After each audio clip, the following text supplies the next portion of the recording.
Last time we spoke about the reaction after the surprise attack on Pearl Harbor. After 4 years of fighting Japan almost alone, Chiang Kai-shek learned of the attack on Pearl Harbor with profound relief. Japan's attack meant to neutralize American naval power in the Pacific, instead galvanized the entire Western world against Tokyo. Within hours, Chiang declared war on the Axis powers, transforming China from an isolated nation to a recognized Allied member. The strategic mathematics were clear to Chiang. American industrial might would ultimately crush Japan. China simply needed to survive long enough to see it happen. The United States quickly formalized this partnership, pledging military assistance and elevating Chiang Kai-shek to leadership of Allied forces in the China theater. Yet Pearl Harbor brought catastrophe for Western civilians in China. Americans and Britons, previously protected as neutral foreigners, were suddenly rounded up and interned in camps. For many, decades of presence in China ended in hasty evacuation, leaving behind lives built over generations. This episode is The Battle of Hong Kong, Part 1, The Approaching Storm.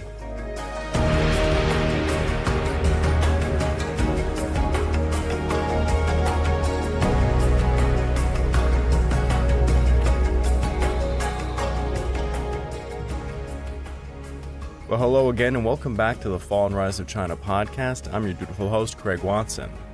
But before we begin, I just wanted to remind you all that this podcast is only made possible through the efforts of Kings and Generals over at YouTube. Perhaps you want to learn a bit more about the history of Asia. Kings and Generals has an assortment of episodes on the history of Asia, and so much more. So go give them a look over at YouTube. So please subscribe to Kings and Generals over at YouTube and help produce this content by checking out www.patreon.com/kingsandgenerals. And don't forget about our sister podcasts over at the Eastern Front and Pacific War Week by Week podcast, both written and narrated by me. And if after all that, if you're still hungry for some more history, why don't you check out my personal channel, the Pacific War channel found over at YouTube, or my podcast series, Echoes of War, on major podcast platforms. If you're looking to support me further, you can check out my YouTube membership or my Patreon account at www.patreon.com/the Pacific War channel. By joining either of these, you get access to the exclusive podcast series. We are just about to upload episode 41 for this month of July. You get early access to all the content I make and voting rights for the subjects I will tackle next. Japan emerged as a significant threat to British interests during the 1920s following the collapse of the Anglo-Japanese alliance. This concern intensified dramatically after Japan's invasion of China, with the ensuing Second Sino-Japanese War escalating tensions further. British assets in the region came under direct assault, including attacks on Western military and commercial vessels such as the HMS Ladybird. However, despite these provocations, the British government maintained an inconsistent stance towards Japan, responding with only feeble diplomatic and military countermeasures. This contradiction characterized London's approach. While diplomatic channels remained conciliatory, military planners viewed Japan with genuine apprehension. During the 1930s, Singapore and Malaya represented Britain's most valuable and prosperous holdings in the Far East, and consequently received substantial garrison reinforcements. By contrast, Hong Kong was widely acknowledged to be indefensible, a conclusion reached repeatedly by successive military studies. Despite this consensus, the British government proceeded with the Hong Kong Defense Scheme in 1936, which aimed to transform Hong Kong Island into a fortified redoubt while establishing delaying positions in Kowloon and the new territories. The Hong Kong garrison's mandate was pretty straightforward: repel external attacks and prevent enemy use of the harbor and the dry dock. The underlying strategy relied on a simple principle: hold Hong Kong Island as an impregnable fortress and await relief from the Royal Navy. Consequently, protecting the harbor became the paramount objective.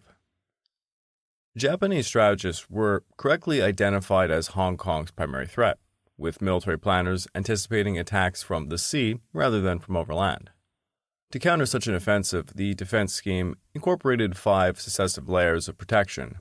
Naval mines fitted with indicator nets and anti-submarine booms formed the first barrier. Coastal artillery provided the second. Beach installations featuring pillboxes, wire entanglements, and mines constituted the third. Infantry strongpoints positioned on commanding heights guarded against amphibious landings. And finally, a mobile reserve force stood ready to counterattack and eliminate any successful enemy incursion. The 1936 plan also mandated extensive fortification of Kowloon's bottleneck. This would see bunkers, trenches, and block passages built, with a principal defensive line resembling a miniature Maginot Line, constructed across the mountains immediately north of Kowloon. The garrison structure comprised 3 infantry battalions plus the Hong Kong Volunteer Defensive Corps, a unit approximately regiment in strength, equipped with armored cars, engineers, artillery, anti-aircraft guns, and infantry. These forces organized into 3 brigades, over the mainland, the island, and the garrison reserve. The air component was planned to be formidable: a reconnaissance squadron, a fighter-bomber squadron, 2 torpedo squadrons, and a flight of auxiliary spotting aircraft operated by the Hong Kong Volunteers. Naval forces consisted of a modest destroyer contingent, an MTB flotilla, gunboats, and some patrol boats. When Japan occupied Guangzhou, Hong Kong found itself effectively encircled. In response, limited conscription was implemented, though restricted to non-Chinese males for the Hong Kong Volunteer Service. Chinese personnel were largely confined to non-combat positions such as air raid precautions and medical duties.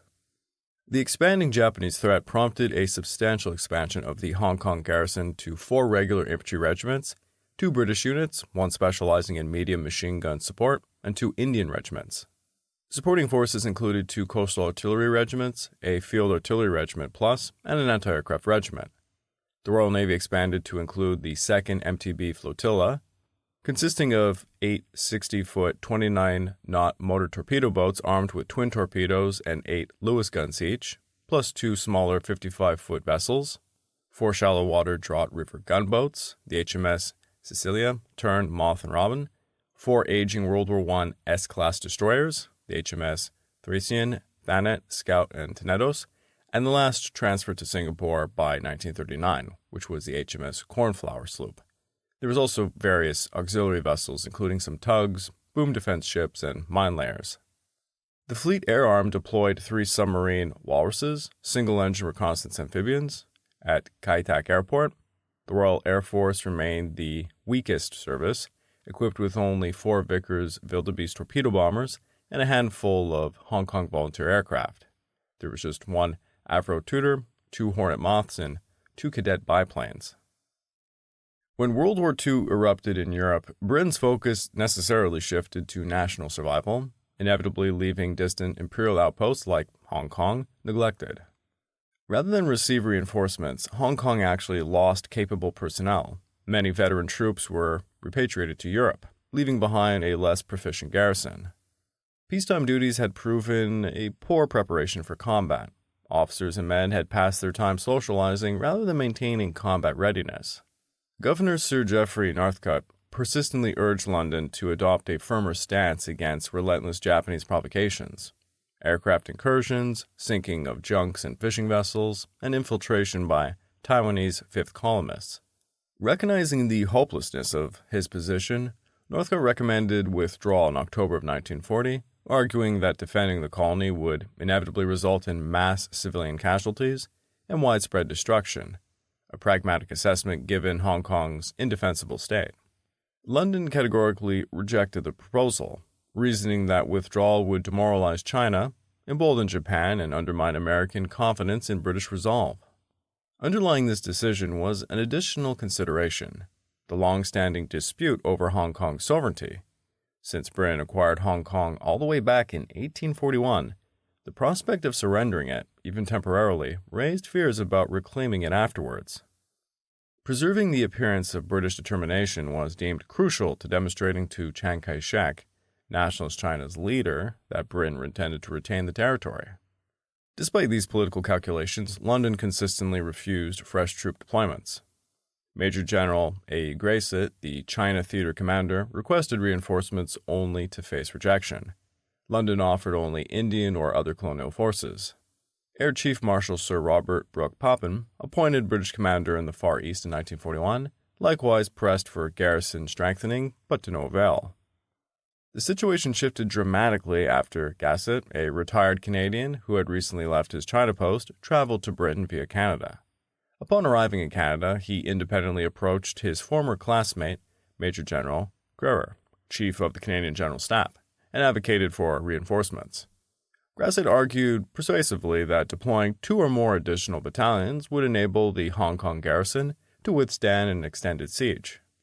When Grass had reached London in early September of 1941, he presented his case directly to the British Chiefs of Staff, simultaneously proposing that Canada could provide the extra units. His arguments proved persuasive. The Chiefs of Staff altered course and convinced a reluctant Churchill to reconsider. In light of accelerating Japanese pressure, Britain substantially enlarged the Malaysia-Singapore garrison from 9 to 32 battalions and dispatched 2 capital ships, the HMS Prince of Wales and Repulse, to the region, reasoning that this show of force would deter Japanese aggression against British Far Eastern interests, including Hong Kong.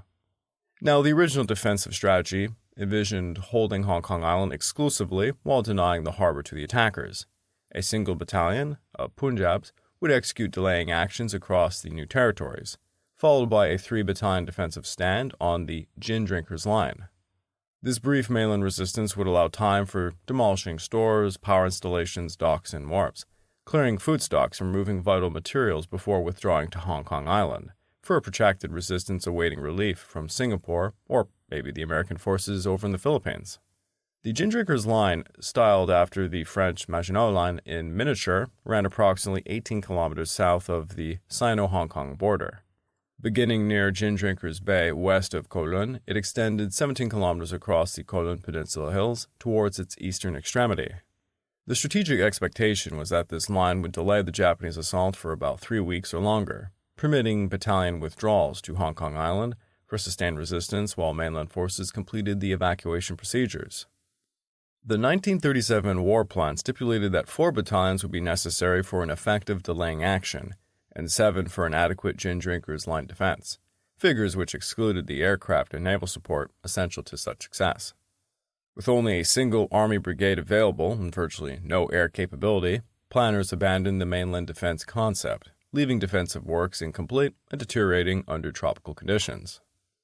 Chinese personnel were conspicuously absent from initial war preparations and strategic planning, only being incorporated quite late into the process. The largest Chinese component was the volunteer contingent serving with the other volunteers. On the regular army side, approximately 150 Chinese recruits were enlisted in mid-1941 for the 5th Anti-Aircraft Regiment. The Hong Kong Chinese Regiment, hastily constituted on November 3rd of 1941, comprised officers borrowed from British and Indian units, alongside 52 Chinese junior NCOs and other ranks with minimal training. A Royal Engineers troop staffed entirely by Chinese soldiers saw service, and some Chinese personnel served with the Royal Navy and the Dockyard Defense Corps. Chinese participation increased substantially in auxiliary services, air raid precautions, auxiliary police, nursing, St. John's ambulance, and fire brigades. This reluctance to fully integrate Chinese forces likely reflected prevailing attitudes of the era. Pre-war British propaganda had frequently mocked Japanese military capabilities, portraying officers and soldiers as myopic and incompetent. Japanese combat prowess was systematically underestimated. Their victories in China were attributed to facing inferior opposition rather than evidence of genuine military strength. Japanese weaponry was dismissed as inferior to European standards, and consequently British confidence remained quite high that the colony could hold indefinitely and if adequately reinforced. In September of 1941, Hong Kong received heartening news. 2 additional Canadian battalions would be deployed to the garrison. Brigadier John Maltby promptly revived the pre-war plans for defending the Ginrinker's Line, developing a strategy centered on 3 mainland battalions: the 2nd Royal Scouts, the 5 and 7 Rajputs, and the 214th Punjabs, supported by some Hong Kong volunteer elements and 4 artillery troop detachments, while 3 island battalions, the 1st Middlesex, the Royal Rifles of Canada, and the Winnipeg Grenadiers, bolstered by the bulk of the Hong Kong volunteers, would hold Hong Kong Island proper. Command responsibility was divided between 2 brigades, the Island Brigade, which was the Hong Kong Infantry Brigade under Brigadier Lawson, a recently arrived Canadian, and the Mainland Kowloon Infantry Brigade under Brigadier Wallace. The Canadian regiments arrived on the 16th of November. Now, Maltby was commissioned into the Indian Army in 1911 and saw extensive service across multiple campaigns: World War I, the Persian Gulf Wars of 1913 to 1914, and the Northwest Frontier of 1923 to 24. His earlier promise earned him selection for accelerated advancement through prestigious staff colleges at Quetta and at RAF Andover. By 1937, he was again serving on the northwest frontier, and by 1939 commanded both the 3rd Gelimer Brigade, later the Kolkata Brigade, and the 19th Infantry Brigade in Deccan. By 1940, he was posted in China, and he orchestrated the closure of the North China Command by withdrawing 2 infantry battalions from Shanghai. He was then promoted to Major General in August of 1941, and he only had about 3 months to prepare the colony's defenses, a race against time. The Ginrinker Line occupied a naturally dominant position atop the mountains, spanning northern Kowloon's breadth, yet possessed inherent weaknesses that would prove quite fatal. The line lacked defensive depth and remained vulnerable to flanking maneuvers, with 2 sectors representing particular danger: Customs Pass and the gap between Golden Hill and Lashikok Peninsula near Ginrinker's Bay. Given the extended front, each battalion arranged its forces in a string of platoon positions with gaps covered by daytime fire and nighttime patrols. 1 company per battalion could be held in reserve, within prepared positions guarding the most dangerous sectors. The reserve company of the Center Battalion, the 214th Punjab, initially advanced as forward troops, screening demolition operations and delaying the enemy's initial thrust. The hasty decision to establish mainland defenses meant that essential support systems, communication networks, artillery registrations, motor calibrations, remained incomplete when combat would actually commence. Ammunition shortages compounded the problem. For instance, the 214th Punjab conducted only a single 3-inch motor practice session before the attack. Adequate ammunition arrived only in November and totaled a mere 70 rounds per battalion for both training and combat. These mortars were registered for the first time in their battle positions, with combat beginning just 12 hours later. The 2-inch mortar situation was even more desperate. Troops received live ammunition only as the fighting began, making their baptism of fire an actual combat situation. Transportation deficiencies, trucks and animals were in short supply, forced manual ammunition transport across Hong Kong's challenging terrain imposed severe physical demands on already stretched personnel. On November the 6th of 1941, Imperial Japanese headquarters ordered its commander-in-chief in China to prepare plans for capturing Hong Kong. The 23rd Army, part of the China Southern Expeditionary Army Group and commanded by Lieutenant General Sakai Takashi, with Major General Kuribayashi Sadamichi serving as his chief of staff, would form the invasion's backbone. All preparations were to be completed by the end of November of 1941. The operation was designated Operation C, and it sought to seize Hong Kong within about 10 days. Takahashi was the son of a factory worker, and rose through the ranks to become a veteran of China campaigns. He was tasked with capturing Hong Kong using the 38th Division, normally assigned to the Southern Expeditionary Army Group. Despite setbacks and humiliation over requests for additional resources, particularly following intelligence reports of tanks, which actually turned out to be Bren carriers in Hong Kong, Sakai remained determined to succeed. He served as governor of Hong Kong from December 26 of 1941 to February 20th of 1942 after said events. Kuribayashi, best remembered as the famous Japanese commander at Iwo Jima, graduated from the Army Academy in 1914, specializing in cavalry. He served as deputy military attaché to Washington and Canada and studied at Harvard University. In December of 1941, he held the position of Chief of Staff to the 23rd Army during the Hong Kong operation. Operation C followed a straightforward strategic framework. A blocking force would prevent Chinese interference from the rear, while the main invasion force would spearhead the assault. The 23rd Army comprised 4 divisions plus a mixed brigade and 2 infantry regiments. They received the assignment to attack Hong Kong. Of these 4 divisions, only the 38th played a substantial role in the invasion itself. The attack employed a combined arms approach. Naval forces would establish a blockade and deliver bombardment while aircraft targeted key installations. Ground forces from the 38th Division, specifically the 228th, 229th, and 230th Regiments, would execute the land invasion using a 3-pronged strategy. The right column would sweep westward in a wide arc, clearing Castle Peak Road and targeting the western flank of the Ginrinker Line near the Lachikok Peninsula. The center force would press directly through the line's middle, while the left column would cross Tidal Cove towards Kai Tak Airport and eastward towards Devil Peak, a crucial defensive position. The objective was to annihilate British forces on the mainland and compel Hong Kong's surrender through substantial bombardment. Should British forces resist, the island phase of the campaign would commence.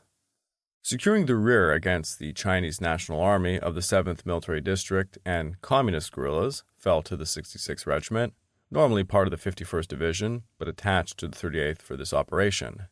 The 66th would simultaneously occupy and secure rear areas throughout the new territories and Kowloon, while the 3 assault regiments engaged the main defensive forces. This rearguard operation was organized into columns named after their commanding officers, Kitazawa, Kobayashi, Seto, and Araki. The Japanese selected the narrowest approach between Kowloon and Hong Kong Island, targeting the eastern coast near Lumen Passage, where only 410 meters of water separated the mainland from the island. Upon landing, forces would rapidly advance inland to seize the critical junction of the Wongning-Chong Gap, then pivot westward and southward to capture Victoria City and the remainder of Hong Kong. The naval contingent divided into 2 groups, the bombardment group and the attack group. Approximately 300 personnel from the Special Naval Landing Force were attached to the invasion force. Air support came from the 1st Air Brigade under Colonel Habu Hidehara, which contributed about 56 light bombers and fighters. Their mission was to neutralize the Royal Air Force and the Royal Navy, thereby securing aerial and maritime supremacy for the ground invasion. On the eve of war, the British garrison numbered 13,981 of all ranks, including nursing staff and St. John Ambulance personnel. Of these, 8,919 were British and Canadian, with 4,402 being Indian and Chinese. The core infantry force comprised 5,422 regular soldiers, complemented by approximately 6,000 additional personnel across artillery, engineering, naval, and Hong Kong Volunteer Defense Corps units. By 1941, the Royal Navy had become a shadow of its former self, as the once dominant China Squadron. Of the 3 World War I destroyers present on December the 8th, 2 had been sent to Singapore, and the 3rd was undergoing repairs. This redeployment stemmed partly from the futility of defending the colony, and partly from the commitment by senior U.S. Navy officers. Britain would reinforce Singapore with Hong Kong's fleet in exchange for 4 American destroyers at Singapore. This American guarantee, however, never actually materialized. The defensive infrastructure focused primarily on countering a seaborne attack. They had about 29 coastal guns of various calibers and about 28 field guns. The Hong Kong garrison's infantry comprised 4 regular Army battalions, 2 British and 2 Indian, bolstered by about 5 Hong Kong volunteer infantry companies, each averaging about 100 men. The 1st Middlesex Regiment, deployed in August of 1937, served as a machine gun battalion equipped with 48 Vickers machine guns. Having been abroad since 1931, the regiment had deteriorated through protracted garrison service, Hong Kong being often one of the softest postings available. From September 1939 onwards, all regiments, including the 5 and 7 Rajputs, who arrived in June of 1937, and the 2 and 14 Punjabs, experienced systemic loss of experienced officers and NCOs to other theaters. The Royal Scots proved particularly hard hit, suffering disciplinary problems and an unusually high court-martial rate. Units like the Hong Kong and Singapore Royal Artillery suffered critical leadership gaps, and these went very unaddressed. By December of 1941, many formations fielded inexperienced replacement troops, significantly undermining combat readiness. The Punjabis exemplified these deficiencies. Stationed in Hong Kong since November of 1940, they received their vehicles and their motors only in August of 1941, 3 months before the combat would begin. Compounding this, 40% of their strength consisted of raw recruits who arrived in October. When the war erupted, artillery regiments found themselves relying on junior officers in senior roles, with British commanders completely unfamiliar with Urdu directing Indian troops, a handicap that severely compromised the effectiveness. Deficient equipment compounded leadership shortages. Shells dating back to 1918 detonated prematurely upon discharge, while ammunition shortages crippled operations. On December the 8th, all field guns deployed with merely about 100 rounds apiece, with 200 rounds held in reserve for the entire campaign. Coastal guns received only 25 rounds each. Insufficient cross-training meant many infantrymen failed to understand the artillery clock-face targeting system, causing them to miss their objectives. Malaria devastated European troops, particularly the Royal Scots. Of approximately 770 personnel, at least 180 suffered recurring malaria episodes from the Shingmun Redoubts area, notoriously was endemic with such conditions. Staff shortages forced nearly every unit to promote junior officers to positions beyond their rank, exacerbating structural weaknesses. Although the Canadians' arrival bolstered the garrison, significant handicaps undermined their effectiveness. Both battalions carried a C-class designation, deemed unfit for foreign service, having spent years in soft garrison postings without any rigorous training. The deficit was stark. Each Canadian soldier received only 35 rifle practice rounds. The two battalions incorporated 115 men with fewer than 16 weeks training, while 62 of 75 recruits joined the Winnipeg Grenadiers in June. They came directly from a training depot lacking even basic rifles. 12% of the Canadian force remained completely untrained. Equipment deficiencies proved even more damaging. A standard 1941 Canadian Infantry Battalion required 102 motor vehicles, including 22 universal carriers, 37 3 and 4 ton trucks, 13 1-ton trucks, and about 31 bicycles, and 22 boys anti-tank rifles. When the Canadians landed, logistical failures left them with only 6 Brent carriers, 2 water tankers, 12 3 and 4 ton trucks, and a single boys anti-tank rifle. Although they carried 3-inch motors, neither ammunition nor radios accompanied them. Canada possessed only 300 3-inch motor bombs in its entire inventory at the time, making any allocation to Hong Kong simply impossible. A second vessel, the SS Don Jose, was dispatched with replacement vehicles and equipment but would never reach Hong Kong. The Japanese seized it en route to Manila. Despite these shortcomings, the force departed on October the 27th with about 1,975 men, and they arrived on the 16th of November. Intelligence estimates regarding Japanese available forces varied widely, ranging from 2 to 4 divisions. On December the 6th, Chinese reports confirmed the previous day's arrival of 3 Japanese divisions at Baiju Township, located about 8 miles from the border. Earlier, around November the 1st, a Japanese deserter provided intelligence of significant troop concentrations north of the frontier, including large-caliber artillery, indicative of at least divisional strength. The Hong Kong invasion force comprised 3 service branches. The Imperial Japanese Army deployed the 38th Infantry Division, the Imperial Japanese Navy committed the 2nd China Fleet, and the Imperial Japanese Air Force contributed the 1st Air Group. Command over the ground assault would rest with Lieutenant General Sano Tadayoshi of the 38th Division, supported by Major General Ito Takeo, heading the infantry group, while supporting arms included artillery, engineers, armor, and transport, which would also fall under Sano's authority. The main assault force consisted of 3 infantry regiments from the 38th Division, each led by a colonel, the 228th under Doi Tahichi, the 229th under Tanaka Ryosaburo, and the 230th under Shoji Toshishige. The 38th Division itself was a standard 1940s B-class infantry division of approximately 20,000 troops, organized into 3 regiments with 3 battalions each. Reflecting the Japanese Army's reliance on animal and human transport, each regiment fielded approximately 3,800 troops supported by about 700 horses. Battalion strength averaged around 1,071 personnel, with companies numbering about 180. Japanese infantry battalions by this period featured a distinctive organization. Rifle platoons consisted of 4 sections, complemented by additional heavy machine gun companies fielding about 12 Type 92 weapons, and a troop of light artillery, likely the Type 92 70mm infantry guns. The Divisional Field Artillery Regiment operated 75mm Type 41 mountain guns, organized into 3 688-man battalions, each with 2 troops at about 2 guns. Mountain artillery units, numbering about 36 guns in total, carried additional personnel and animals to navigate the terrain complexities of the Hong Kong operation. Now, recognizing the need for overwhelming firepower to compel Hong Kong's surrender, the Imperial Japanese Army augmented the invasion force with some heavy artillery, 15-centimeter and 24-centimeter howitzers, commanded by Major General Kitashima Kinyo. News of the Canadian reinforcements arriving in Hong Kong forced a reassessment. Commander-in-Chief Sakai Takashi of the 23rd Army informed his superiors that the original 10-day timeline was unrealistic and requested additional troops.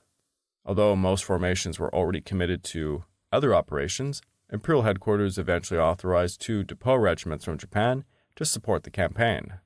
Intended for second-line duties rather than front-line combat, these units were to be returned promptly after freeing experienced personnel from Hong Kong operations. This arrangement allowed the 19th and 20th Mixed Brigades, approximately 6,000 men organized into 5 infantry battalions, a field artillery battalion, and an engineer battalion, to be released for Hong Kong. However, Sakai's requests for reinforcements were met with disapproval from Imperial headquarters, and he received an unmistakable message. A swift, decisive campaign was essential. His situation worsened when Japanese agents mistakenly identified British Bren carriers as tanks, forcing Sakai to improvise armor by raiding the 1st Reserve Tank Battalion and tankette units from infantry depot divisions. In attempting to secure additional armor from the 11th Army's 9th Reconnaissance Regiment, Sakai encountered resistance. General Hata Shanroku lodged sustained complaints with senior officials, and Sakai received a sharp rebuke. Further requests would not be entertained, and his replacement would follow if necessary. Stung by the loss of face, Sakai abandoned all additional requests and became even more determined to achieve success. Vice Admiral Nimi Masiachi, commanding the 2nd China Expeditionary Fleet, oversaw the entire naval element, divided into bombardment and attack groups. His flagship, the light cruiser Isuzu, carried Captain Ura Koichi, who simultaneously commanded the bombardment group. This naval force assembled ships from various China Expeditionary Fleet units, particularly from the Canton Special Base Force, 15th Squadron, and the 11th Torpedo Boat Division at Guangzhou. Reflecting Nimi's lack of confidence in the Army's air support capabilities, the seaplane tender Kamikawa Maru joined the operation on his insistence, providing organic naval aviation against the threat posed by British wildebeests. Nimi also petitioned for destroyers, such as the Wakaba Yugure, to counter the 3 British destroyers, though his request was denied. The Special Naval Landing Forces were assigned to conduct diversionary attacks south of Hong Kong Island, intended to distract British forces from the main land invasion thrust.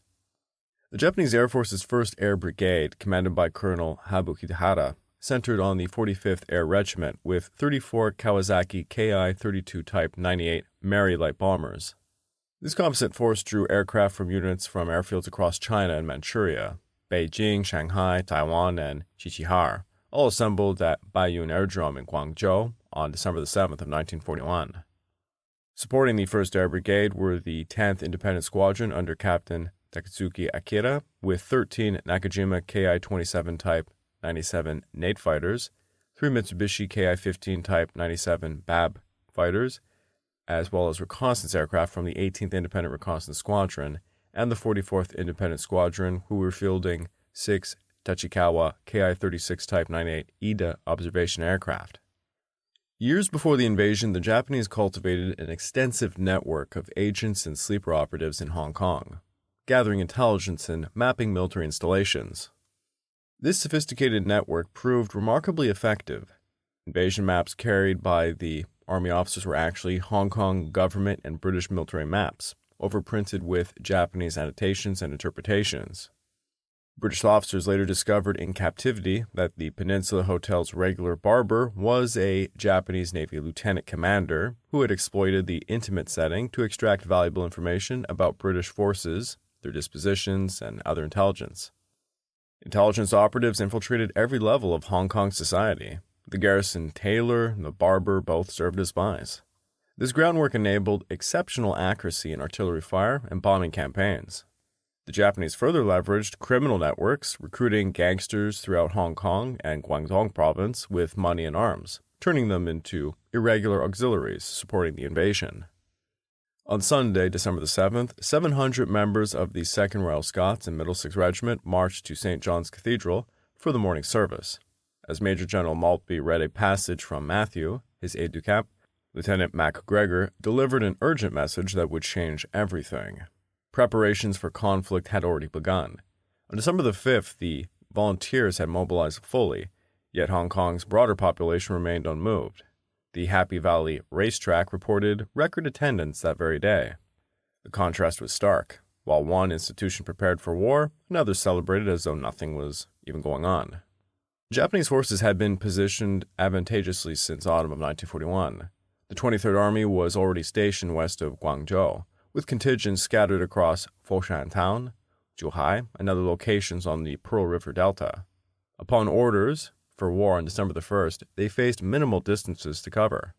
The army regrouped at Humen, Shillong Town, and Guangzhou, staging areas for the invasion. The first visible signs arrived on the 4th and the 5th of December when Japanese forces landed at Mirs Bay, and the 228th Regiment moved into its staging area in Buji Town, now part of Shenzhen City. Maltby received these reports and immediately departed the cathedral service to issue urgent stand-to orders. Yet skepticism persisted within military circles. Some dismissed the threat, dismissing such intelligence as astonishingly erroneous. Meanwhile, the Imperial Japanese Navy massed in the waters beyond Hong Kong's horizon. The Colonial Infantry Brigade had a stretched defensive line. The 5th and 7th Rajputs anchored the center, the 2 and 14th Punjab to the east, the 2nd Royal Scots to the west. Forward positions extended very far. C Company of the 2 and 14th Punjab, under Major Burns, ranged along Castle Peak Road towards Yuen Long. The brigade screen, C Company of the 2 and 14th Punjab, held Zhong Shui and Tai Po Market with 4 Bren carriers and 2 armored cars from the volunteers, backed by engineers of the 22nd Fortress Company. The Hong Kong Infantry Brigade held Hong Kong Island itself. The Winnipeg Grenadiers occupied Victoria City on the northwest coast, while the Royal Rifles of Canada stretched along the northeast shores from Sakhiwan to Lumen. Brigadier Lawson commanded from his headquarters at Wong Ni Chong Gap in the island center. At about 3:55 a.m. on December the 8th, the code word Blossom Blossom was transmitted. 11 minutes later, Lieutenant General Sakai ordered the invasion to commence. 15 minutes after that, at about 4:45 a.m., Major Charles Boxer, a fluent Japanese speaker, formerly of the Lincolnshire Regiment, was roused by Radio Tokyo announcing that war was imminent.